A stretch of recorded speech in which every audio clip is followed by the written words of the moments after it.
C programming এর Bangla video টিউটোরিয়ালে আপনাদের সবাইকে স্বাগতম। আমি মোহাম্মদ শরীফ চৌধুরী। আজকের পর্বে আমি স্ট্রিং নিয়ে আলোচনা করব। স্ট্রিং নিয়ে আমি টোকেন অধ্যায়ে কিছু আলোচনা করেছিলাম এবং এরপর আমি আর কখনোই স্ট্রিং নিয়ে সেরকম আলোচনা করিনি। তো আশা করি নেক্সট কয়েকটা পর্বে আমি স্ট্রিং সম্পর্কে আপনাদেরকে মোটামুটি একটা ধারণা দিতে পারবো। স্ট্রিং কি সেটা যদি বলা হয় তাহলে খুব সহজেই বলা যায় যে স্ট্রিং হচ্ছে এক ধরনের ক্যারেক্টার অ্যারে। আর ক্যারেক্টার অ্যারে স্ট্রিং এর মধ্যে পার্থক্য কি? ক্যারেক্টার অ্যারে স্ট্রিং এর মধ্যে পার্থক্য হলো যে স্ট্রিং হচ্ছে একটা বিশেষ ধরনের ক্যারেক্টার অ্যারে। আচ্ছা, এবার আসি যে ক্যারেক্টার এবং স্ট্রিং এর মূল যে ব্যাপার সেটা নিয়ে। আজকে পর্বে আমি সাধারণ বেসিক স্ট্রিং এর আলোচনা করব। প্রথমে আমরা একটা অ্যারে ডিক্লেয়ার করি ক্যারেক্টার টাইপের।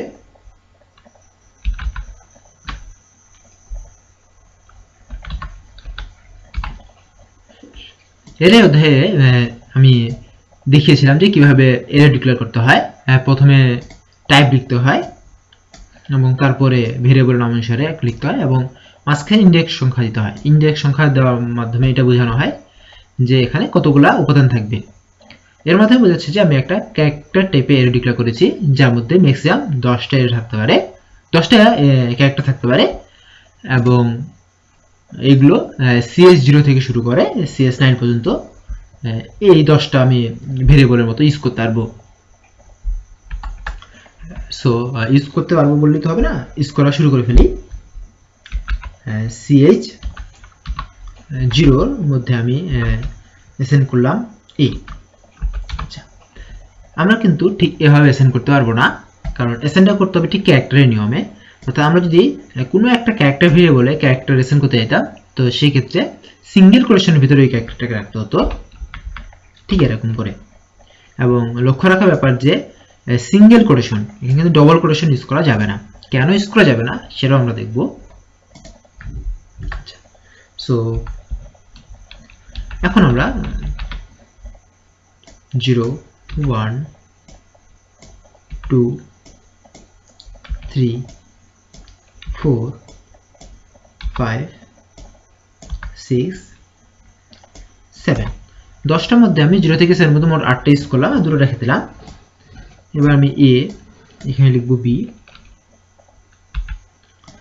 এখানে লিখলাম C, এখানে লিখলাম D, এখানে লিখলাম E, এখানে লিখলাম F, এখানে লিখলাম G, এখানে লিখলাম H। আচ্ছা, আমি এখানে ক্যারেক্টার অ্যারের মধ্যে মান অ্যাসাইন করেছি, বেশি কিছু না। এখন আমরা যে কোনো একটা ইন্ডেক্স দিয়ে প্রিন্ট করলেই সেই ভ্যালুটা পেয়ে যাব। যেমন এখানে যদি আমি ইউজ করি printf %d, এখানে আমি যদি ch5 এর মানটা প্রিন্ট করি তাহলে আমি ch5 এর মানটা পেয়ে যাব। এবং এটাকে আমি রান করি 102। হ্যাঁ, ভুল করেছি, ভুলটা হয়েছে যে %d ইউজ করছি, এখানে %c হবে। আসলে ক্যারেক্টার প্রিন্ট করার জন্য স্পেসিফায়ার হচ্ছে %c। সো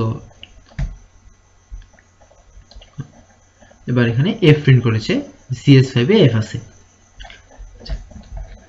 এটা দেখানোর মূল উদ্দেশ্য হলো যে এটাকে আরেকটু বার ঝালাই করে নেওয়া, পাশাপাশি দেখানো যে ক্যারেক্টারের এবং সাধারণ আর ইন্টিজার টাইপের এগুলো একই রকম, এখানে কোনো প্রকার চেঞ্জ নেই।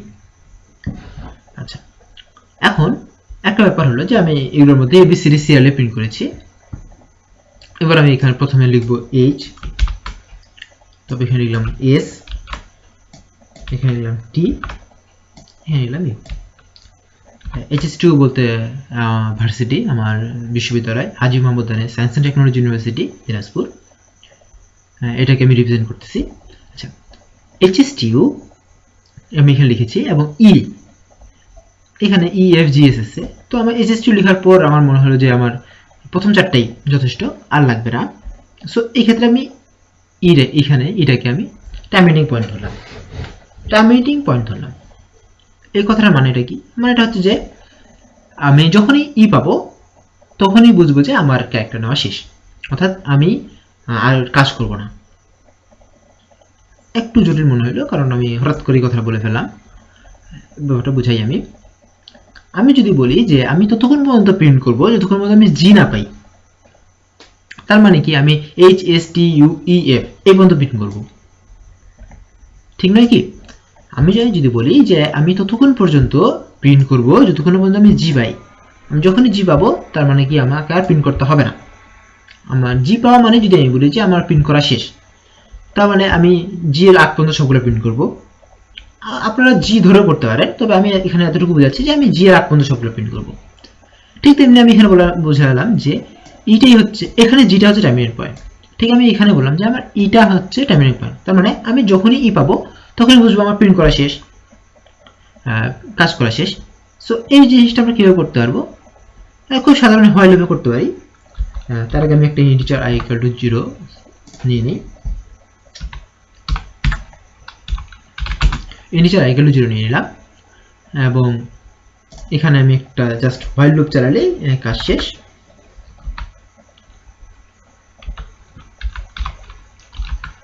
হোয়াইল আমি কি করব, ch i, যতক্ষণ আমি ch i এর মানটা আমি কি না পাই, বলেছিলাম ই না পাবো, মানে আমি ইটাকে টার্মিনেট পয়েন্ট ধরতেছি এখানে ই, এখানে নট ইকুয়াল টু ইটাও হবে নট ইকুয়াল টু ই, তখন আমি প্রিন্ট করব প্রিন্টার। এই লাইনটা অবশ্য সবারই বোঝার কথা, না বোঝার কিছু নেই। এবং আপনারা যদি একটু বুঝতে অসুবিধা হয় তাহলে আমি এখানে লুপের ভিতরে বাইরে একটা ব্র্যাকেট দিয়ে দিচ্ছি, তাহলে সেটা কোনো সমস্যা না। আচ্ছা, এটা মানে হচ্ছে আমি তখন প্রিন্ট করবো যতক্ষণ পর্যন্ত chi এর মানটা ই না হয়। এবং দেখা যাচ্ছে যে প্রথমে ch0 মানটা চেক করবে, তারপর i আসবে, এবং আমি প্রতিবারে i এর মানটা ইনক্রিমেন্ট করে দেবো যাতে একবার এক ঘর করে প্রলুপ চলে আসে। যেমন প্রথমে এখানে h এসে চেক করবে, যখন দেখবে h ই না তখন h প্রিন্ট করবে, তারপর i মান 1 হয়ে যাবে, তারপর s চেক করবে। ঠিক এভাবে আমরা রান করি, রান করলে দেখা যাচ্ছে যে h2 প্রিন্ট হয়ে গেছে। আচ্ছা, তার মানে কি আমার ই যতক্ষণ না পাইনি ততক্ষণ পর্যন্ত প্রিন্ট হয়েছে। আমি যদি এখানে জি লিখতাম তাহলে hstu ef এটা প্রিন্ট করতো, অর্থাৎ আমি একটা নির্দিষ্ট কিছুকে বলে দিয়েছি যে এটাতে আমার কাজ শেষ। অর্থাৎ এটা বলে দিয়েছি যে যখনই ইউ পাবে তার মানে আমার আর কোনো কিছু দরকার নেই। এটাই হচ্ছে মূল কথা। স্ট্রিং আর ক্যারেক্টারের মধ্যে এটাই হচ্ছে পার্থক্য। পার্থক্যটা হচ্ছে যে স্ট্রিং এ একটা টার্মিনেটিং ক্যারেক্টার থাকে। টার্মিনেটিং ক্যারেক্টার বলতে বোঝায় যে ইন্ট ক্যারেক্টার বলতে পারে যে এটা দ্বারা বোঝায় আমার স্ট্রিং শেষ, আমার স্ট্রিং এর আগে শেষ হয়ে গেছে যখন ওই ক্যারেক্টার পাওয়া। ওই ক্যারেক্টার দ্বারা বোঝাচ্ছে যে আমার স্ট্রিং এর আগেই শেষ হয়ে গেছে। যেমন এখানে ই দ্বারা বোঝাচ্ছিলাম যে আমার প্রিন্ট করা কাজ শেষ হয়ে গেছে, মানে আমি ইউ পয়েন্ট প্রিন্ট করার পর যখন ই পেয়েছে তার মানে কি আমাকে আর প্রিন্ট করতে হবে না, আমার প্রিন্ট করা কাজ শেষ। ঠিক তেমনি ওই একটা ক্যারেক্টার যেটাকে আমরা টার্মিনেটিং ক্যারেক্টার বলতেছি সেটাই স্ট্রিংটাকে রিপ্রেজেন্ট করে, যে বলে যে আমার এর আগেই সম্পূর্ণ স্ট্রিংটা রয়েছে এবং আমার এটা হচ্ছে স্ট্রিংটার শেষ, একটা বর্ডার জাস্ট। এবং এটাই হচ্ছে ক্যারেক্টার এরে এবং স্ট্রিং মধ্যে পার্থক্য। তার মানে কি আমি বুঝলাম যে ক্যারেক্টার এরে স্ট্রিং এর মধ্যে পার্থক্য হলো এটাই যে ক্যারেক্টার এরেতে কোনো টার্মিনেটিং কন্ডিশন অর্থাৎ টার্মিনেটিং ক্যারেক্টার থাকে না। অর্থাৎ আমার এখানে 7টা ক্যারেক্টার আছে, এটা হচ্ছে এটা ক্যারেক্টার এরে। আমার যদি এই 4টা একসঙ্গে আছে, এখানে কোনো ই নেই, তার মানে এটা আমার ক্যারেক্টার এরে। বাট আমার যখন ই সহ আছে এবং আমি বলতেছি যে যখনই ই পাবে তার আগ মুহূর্তে আমার স্ট্রিংটা শেষ, ক্যারেক্টার এরেগুলো শেষ, সেটাকে বোঝাচ্ছে স্ট্রিং। এবং সর্বজন স্বীকৃত ef দিয়ে তো এক এক সময় বলা যাবে না, এবং সেই ক্যারেক্টারটাকে যেটাকে আমরা বলি যে টার্মিনেটিং ক্যারেক্টার সেটা হচ্ছে \0, যেটাকে নাল বলা হয়। অর্থাৎ আমার যখন \0 পাবে তার মানে হচ্ছে যে আমার এর আগে কাজ শেষ, অর্থাৎ এর আগে আমার স্ট্রিং শেষ। যখনই নাল পাবে তার মানে আমার স্ট্রিংটা শেষ। \0 দিয়ে দিলাম। এখন আমি এটা যদি প্রিন্ট করি সেই ক্ষেত্রে hs2 আসবে, hs2 এসছে এবং এটা হচ্ছে একটা স্ট্রিং হয়ে গেছে। সো এখানে আমরা বুঝলাম যে ক্যারেক্টার এরে এবং স্ট্রিং এর মধ্যে পার্থক্যটা কি।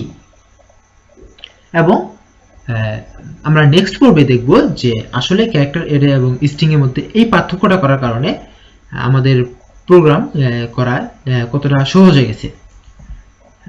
স্ট্রিংকে একটা আলাদা পজিশন দেওয়ার কারণ হলো যে স্ট্রিং এর বহুল ব্যবহার, নামের মধ্যে আমরা যেমন প্রচুর ব্যবহার, এর পাশাপাশি স্ট্রিংটা প্রচুর পরিমাণে কাজে লাগে।